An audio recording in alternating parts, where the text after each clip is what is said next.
Most people don't stay poor because they don't work hard. They stay poor because of the way they think about money. And if your mindset is wrong, no amount of income will ever save you. Let me tell you something important. If you don't change the way you think about money, your financial situation will never truly change.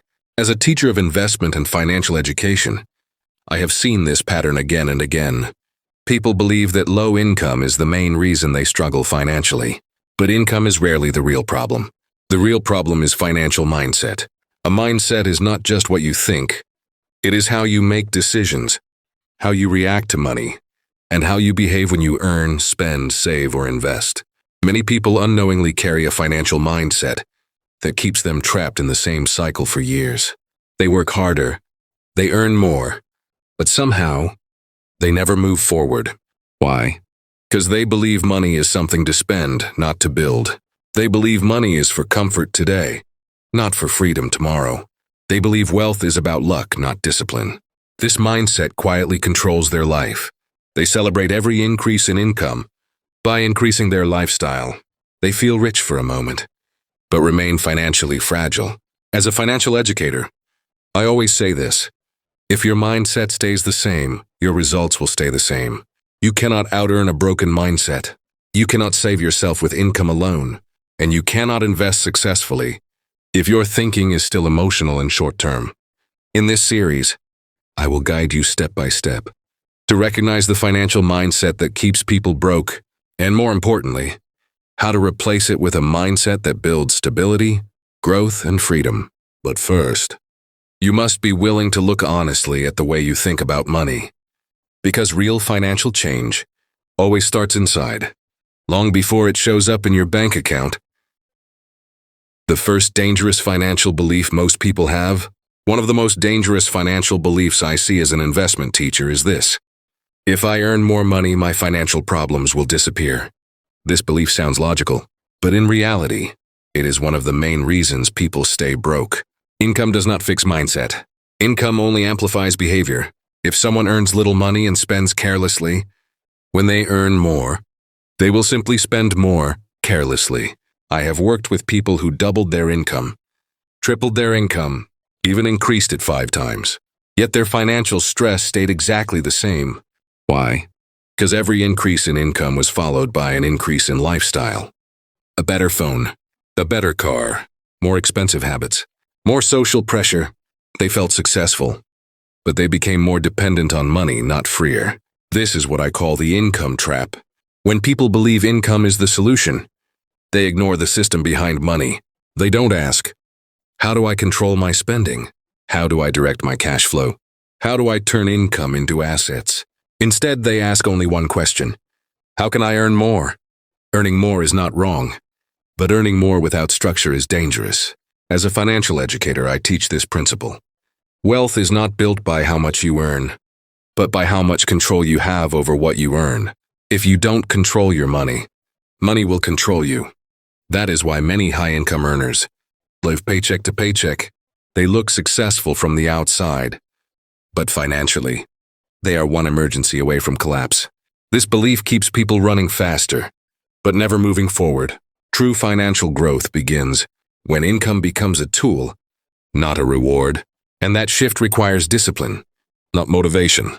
In the next part, we will talk about another mindset that keeps people broke: the belief that saving alone is enough.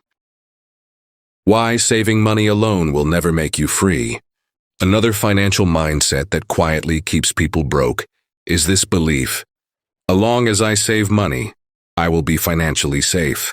Saving money is important, but saving money alone will never create financial freedom. As a teacher in finance and investment, I often say this clearly: saving protects you from emergencies, but investing protects you from poverty. Most people stop at saving because it feels safe. They put money aside, feel responsible, and believe they are doing the right thing. But over time, something dangerous happens.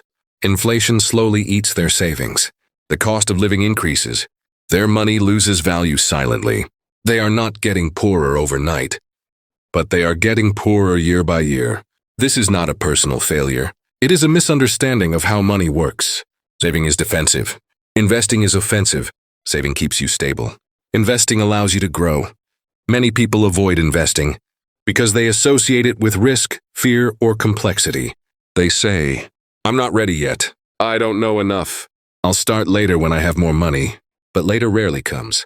The real risk is not investing incorrectly. The real risk is never learning how to invest at all. A mindset that relies only on saving creates a false sense of security. You feel safe today, but vulnerable tomorrow. As a financial educator, I teach that money must have a job. If your money is not working, you are working harder than you should. True financial stability is built when saving and investing work together. Savings give you peace. Investments give you progress. Without progress, peace will not last. In the next part, we will talk about another mindset trap. The belief that money is meant to be spent, not structured. Why spending feels good but keeps you poor. There is a financial mindset that feels harmless, even enjoyable, but it quietly destroys long-term stability.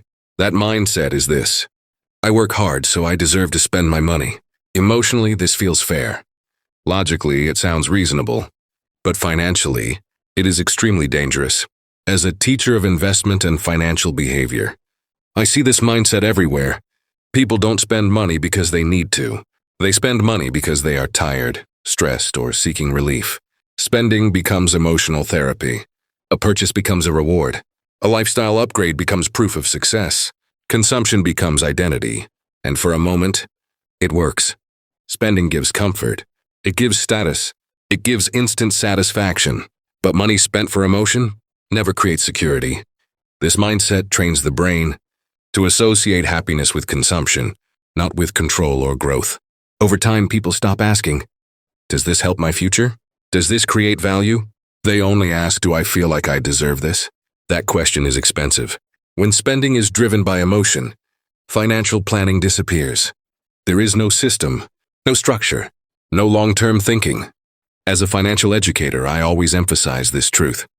Wealth is not built by what you buy, but by what you delay. Delaying gratification is uncomfortable, but it is powerful. People who master their spending don't feel restricted, they feel in control. Spending without structure keeps people working forever, working to maintain a lifestyle, not to build freedom.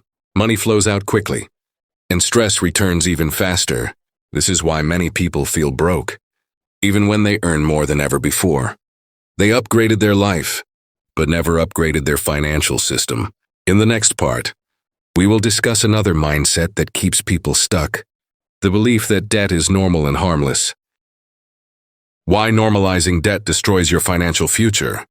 One of the most dangerous financial mindsets in modern society is this: debt is normal. Everyone has it. Because debt is common, people assume it is harmless. As a financial and investment teacher, this belief worries me deeply. Not all debt is evil, but normalizing debt without understanding its cost is what keeps people financially trapped. Debt does something subtle to the human mind. It makes future income feel already spent. You may not realize it, but every loan silently controls your decisions, your job choices, your stress level, your freedom. People say, "I'll pay it later. I can manage the monthly payment." Everyone lives like this, but monthly payments don't measure freedom. They measure dependence. Debt forces you to work for the past instead of building the future. Instead of asking, "How can I invest this money?" you are forced to ask, "How can I survive this month?" As debt increases, risk tolerance disappears. People become afraid to invest, afraid to change careers, afraid to take long-term opportunities. Debt creates financial fear, and fear destroys rational decision-making. I often teach this principle. Debt reduces your ability to think long-term. When your income is already promised, your mind stays in survival mode. Some people use debt to maintain an image, not to create value. They borrow to look successful, but become financially fragile. They look rich, but lives stressed. True financial stability requires breathing room. It requires margin. Debt removes margin from your life. This does not mean you must be debt-free overnight. It means you must stop seeing debt as normal. Debt should be strategic, not emotional, temporary, not permanent. In the next part, we will talk about a mindset that sounds humble, but is extremely limiting. The belief that money is evil or greedy. Why believing money is evil keeps you poor. There is a mindset that sounds moral, even noble, but quietly destroys financial growth. That mindset is this: money is evil. Rich people are greedy. As a teacher of finance and investment, I hear this belief more often than people realize. This belief creates an internal conflict. On one side, people want financial security. On the other side, they feel guilty for wanting money. When money is seen as something dirty or immoral, people subconsciously push it away. They avoid learning about finance. They avoid investing. They avoid building wealth, not because they are incapable, but because they feel uncomfortable. This mindset teaches people that struggle equals virtue, that being poor is honorable, that wealth automatically corrupts. But money itself has no morality. Money is a tool. It amplifies who you already are. If a greedy person gets money, their greed becomes visible. If a responsible person gets money, their responsibility expands. As a financial educator, I teach this clearly. Money does not change character. It reveals it. Avoiding money does not make you virtuous. It makes you vulnerable. When good people avoid wealth, control of resources shifts. To those who do not hesitate, this mindset keeps people poor by making them ashamed of growth. They reject opportunity. They reject learning. They reject responsibility. True ethical wealth is not about hoarding money. It is about stewardship. Using money wisely, creating value, supporting others. If you believe money is evil, you will never master it. And what you do not master will control you. In the next part, we will discuss another dangerous mindset: the belief that financial success is only for the lucky. Why believing success is luck keeps you stuck. Another mindset that quietly destroys financial progress is this belief: some people are just lucky. I wasn't born with the same opportunities. At first glance, this belief feels realistic. Life is not fair. Opportunities are not equal. But as a financial and investment teacher, I can tell you this clearly. Believing that success is mostly luck removes personal responsibility. When people credit success to luck, they excuse themselves from discipline. They stop asking, what skills do I need? What habits must I build? What decisions can I improve? Instead, they wait. They wait for the perfect opportunity. They wait for a breakthrough. They wait for someone to save them. Luck becomes a story that protects the ego, but blocks growth. Yes, luck exists, but luck only amplifies preparation. Opportunities favor people who are ready when the moment comes. Most financially successful people did not get lucky overnight. They spend years building skills, years learning how money works, years making boring, disciplined decisions. Luck did not create their success. Their behavior did. As a financial educator, I teach this principle. Luck rewards preparation, not hope. When people believe they are unlucky, they avoid action. They fear failure. They avoid responsibility. They stop learning. This mindset keeps people passive. Passive people do not build wealth. They wait for it. Financial growth is not a lottery. It is a process, and processes reward consistency, not excuses. In the next part, we will discuss a mindset that looks confident, but is actually very dangerous.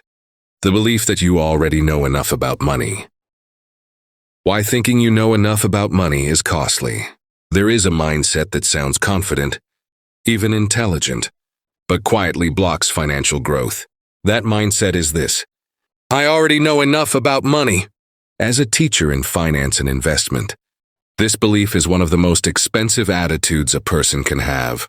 Money evolves, markets change, economic systems shift, but people often stop learning as soon as they feel comfortable. They rely on old assumptions, outdated advice, habits that no longer work. This creates a dangerous gap between reality and belief. People who think they already know enough stop asking questions. They stop improving systems. They stop reviewing decisions. They stop adapting. Financial confidence without learning turns into financial blindness. I have seen this in investors who refuse to update their strategies, in workers who never improve their income skills, in business owners who resist change. They don't fail because they are lazy. They fail because they are rigid. As a financial educator, I often say this: the cost of ignorance is high, but the cost of assumed knowledge is higher. When you believe you already know enough, you close the door to growth. You miss new opportunities. You repeat old mistakes. You underestimate risks. The financial world rewards adaptability, not pride. Those who keep learning make better decisions. They don't chase trends. They evaluate them. They don't panic. They adjust. Thinking you know enough keeps you financially stuck in the past. In the next part, we will discuss another mindset trap, the belief that financial discipline is restrictive and boring. Why avoiding financial discipline costs you freedom. There is a mindset that many people secretly believe. Financial discipline is too restrictive. I want to enjoy life, not limit myself. As a teacher of finance and investment, I understand why this belief exists. Discipline is often associated with pain, restriction, and sacrifice, but this belief completely misunderstands what financial discipline really is. Financial discipline is not about punishment. It is about direction. People who avoid discipline believe freedom means doing whatever they want, whenever they want. In reality, that is not freedom. That is impulse. Impulse spending creates short-term pleasure, but long-term anxiety. Impulse decisions feel good today, but expensive tomorrow. True financial freedom is the ability to choose calmly, without pressure, without fear, and discipline is what creates that ability. As a financial educator, I teach this principle. Discipline feels restrictive at first, but it creates freedom over time. People who reject discipline end up trapped by circumstances. They must work jobs they dislike. They cannot take breaks. They fear emergencies, not because they lack income, but because they lack structure. Financial discipline is simply deciding in advance what matters more: future stability over temporary pleasure, control over chaos. People who master discipline do not feel deprived. They feel empowered. They know where their money goes. They know why they invest. They know what they are building. Avoiding discipline keeps people reactive. They react to bills. They react to desires. They react to fear. And a reactive life is an expensive life. In the next part, we will discuss another mindset that keeps people broke. The belief that financial problems will solve themselves over time. Why waiting for things to get better is a financial trap? One of the most passive and dangerous financial mindsets is this: things will work out. I'll deal with it later. As a teacher of finance and investment, I have seen how this belief quietly destroys years of potential. Time is not neutral in financial matters. Time either multiplies discipline or magnifies neglect. People who wait believe that income will increase, expenses will magically stabilize, and problems will fade on their own. But financial problems rarely disappear. They compound. Unmanaged debt grows. Missed investments cost opportunity. Bad habits strengthen. Waiting feels safe because it avoids discomfort. Action feels risky. Learning feels difficult. Change feels uncertain, so people delay. As a financial educator, I often say this: delay is the most expensive financial decision. Every year of inaction has a real cost, not just in money, but in stress, lost freedom, and limited choices. People who wait often believe they need more money to start. In reality, they need better decisions. Small actions taken early outperform large actions taken late. Waiting for the right time is usually fear in disguise. Fear of responsibility, fear of mistakes, fear of learning. But financial growth is not about perfection. It is about progress. Those who take imperfect action learn faster. Those who wait for certainty stay stuck. In the next part, we will discuss the final and most important shift, the mindset that breaks the cycle and builds wealth. The financial mindset that finally sets you free. After teaching finance and investment for many years, I have learned one powerful truth. Wealth is not built by income alone. It is built by mindset plus behavior plus time. The mindset that finally sets people free is this: I take responsibility for my financial life. This mindset changes everything. People stop blaming the economy. They stop blaming their past. They stop blaming luck. They begin asking better questions. How can I improve my skills? How can I manage risk better? How can I make my money work for me? As a financial educator, this is the shift I see in people who succeed. They don't chase shortcuts. They build systems. They don't seek quick wins. They seek sustainability. They understand that money is a tool, not a goal. Money gives options. Options create freedom. This mindset accepts discomfort early to avoid pain later. It chooses learning over ego, discipline over impulse, action over delay. People who adopt this mindset do not become rich overnight. They become stable, then confident, then free. Financial freedom is not about luxury. It is about control. Control over time, control over choices, control over your future. If this message resonates with you, remember this. You don't need to change everything today. You only need to change direction. Small steps, taken consistently, create extraordinary results.